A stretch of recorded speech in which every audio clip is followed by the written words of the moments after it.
আমরা দেশে অনেক আশা আকাঙ্ক্ষা নিয়ে আমরা পবিত্র ভূমি মদিনা মক্কা এবং ভ্রমণ করে থাকি এবং সেখানে এসে আমরা হজ উমরা পালন করে থাকি, কিন্তু আমরা অনেকেই নিয়মকানুন না জানাই আমাদের হজ বাতিল বলে গণ্য করা হয়।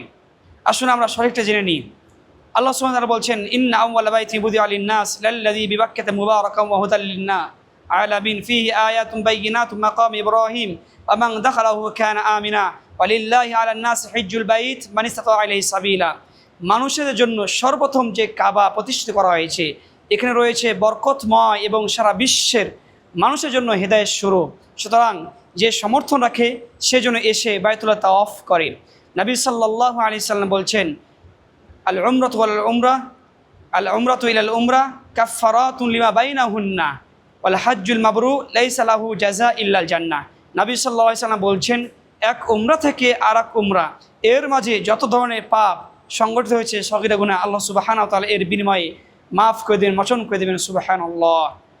নবী সাল্লাল্লাহু আলাইহি সাল্লাম আরও বলছেন, হজ্জ মাবরুর যেটা যে ব্যক্তি আদায় করবে তার দুনিয়াতে কোনো প্রতিদান নেই একমাত্র জান্নাত ছাড়া। তাই আসুন আমরা যেন কোরআন এবং সহিহ সুন্নাহ অনুযায়ী আমরা উমরা পালন করতে পারি।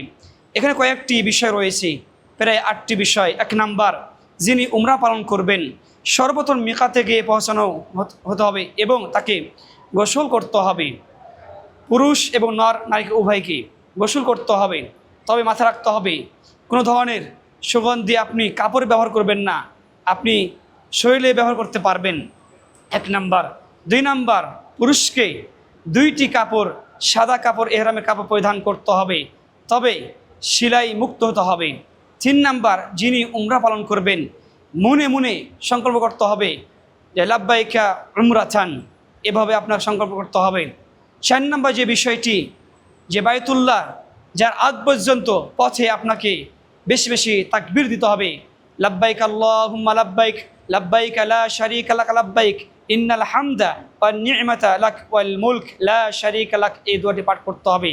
5 নাম্বার, হাজারে আসওয়াদকে বাম কাঁধে রেখে চক্কর দিতে হবে, অর্থাৎ 7টি তাওয়াফ করতে হবে। তবে এখানে লক্ষণীয় বিষয়, রুকমে ইয়ামান এটাকে সময় থাকলে ডান দিকে আপনার হাত দিয়ে স্পর্শ করবেন, চুমুন করবেন না। তবে যদি সম্ভব হয় তাহলে হাজারে আসওয়াদকে চুমুন করবেন। অনেকে আমরা চুমুন করতে গিয়ে দেখা যায় অনেক মানুষ রয়েছে, সেখানে মানুষদের কষ্ট দিয়ে আমরা চুমুন করি না। আপনি দূর থেকে আপনি বিসমিল্লাহ আল্লাহু আকবার বলে তাওয়াফ শুরু করবেন, এটাই হচ্ছে আপনার রীতি। 6 নাম্বার যে বিষয়, যে মাকামে ইব্রাহিমে 2 রাকাত সালাত আদায় করতে হবে। প্রথম রাকাতে সূরা ফাতিহার সাথে সূরা কাফিরুন মিলাবেন, দ্বিতীয় রাকাতে সূরা ফাতিহার সাথে সূরা ইখলাস আপনি পাঠ করতে পারেন। 7 নাম্বার, সাই করা, অর্থাৎ সাফা এবং মারওয়া দৌড় দেওয়া বা তাওয়াফ করা।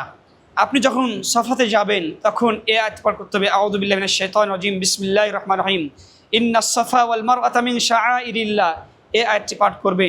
তারপরে একটি দোয়া রয়েছে, নির্দিষ্ট দোয়া, যে নবী সাল্লাল্লাহু আলাইহি সাল্লাম পাঠ করেছেন, লা ইলাহা ইল্লাল্লাহু ওয়াহদাহু লা শারীকা লাহু লাহুল মুলক ওয়া লাহুল হামদু ওয়া হুয়া আলা কুল্লি শাইইন কাদির, লা ইলাহা ইল্লাল্লাহু ওয়াহদাহু ওয়া আনজামাল ওয়া'দা ওয়া নাসরা আবদা ওয়া হাজামাল আহজাবি ওয়া'দা। এই দোয়াটি 3 বার পাঠ করবেন। পাঠ করা কি সুন্নাত মুস্তাহাব বলা হয়েছে। এবং এখানে আপনার দোয়া কবুল হবে, এবং দোয়া কবুল হওয়ার জায়গা আপনি এক্ষেত্রে এই দোয়াটি পাঠ করার পরে আপনার মনে যে চাওয়া পাওয়া আপনি সেটা বলবেন, আল্লাহ সুবহানাহু ওয়া তাআলা ডাকবেন, এবং শেষে আপনি আবার এই দোয়াটি পাঠ করবেন, মোহর মেনে দিবেন। এটা দোয়া কবুল হওয়ার একটা মাধ্যম। 8 নাম্বার যেটা কাজ, আপনার মাথা চুল কাটতে হবে। এভাবে আপনার কোরআন এবং সহিহ সুন্নাহর আলোকে উমরা পালন করতে হবে।